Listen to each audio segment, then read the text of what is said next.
大家好，我係6D 班嘅余永熙。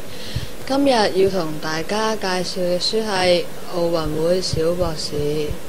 呢一本書係由新亞文化有限公司出版，編寫呢一本書嘅人呢係尤靜。各位同學，你哋知唔知道奧林匹克運動會喺幾時開始舉辦？奧運會嘅聖火喺邊一度傳嚟嘅？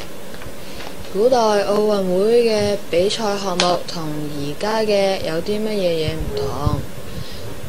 同埋歷屆奧運會取得最多金牌嘅國家係邊一個？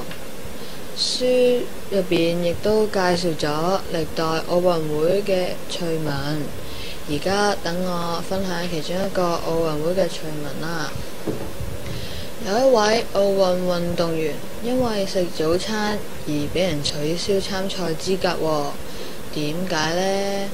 其實我哋每日都會食早餐，但係一位奧運選手就係因為一餐早餐而俾人取消咗資格，令人又戥佢難過，又覺得好笑。喺第24屆漢城奧運會，阿魯阿圖嘅一位拳擊運動員保羅寧帶住興奮嘅心情去參加比賽。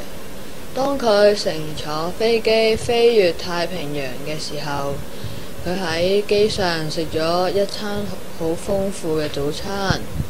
結果喺一場拳擊比賽之前，量度體重嘅時候，佢竟然超重咗500克。根據奧運會嘅規定，拳擊項目係根據體重而分級比賽嘅。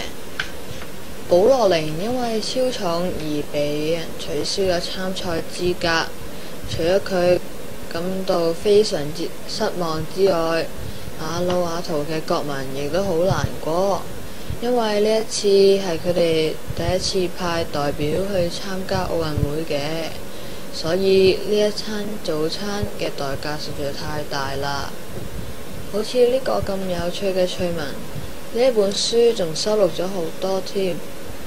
呢一本書匯集咗奧運會嘅歷史、趣聞、奧運明星同埋奧運之最等唔同嘅有趣問題，並以一問一答嘅形式將有關奧運會嘅資訊呈現喺讀者眼前，令到讀者對4年一度舉行嘅奧運會有更深嘅認識。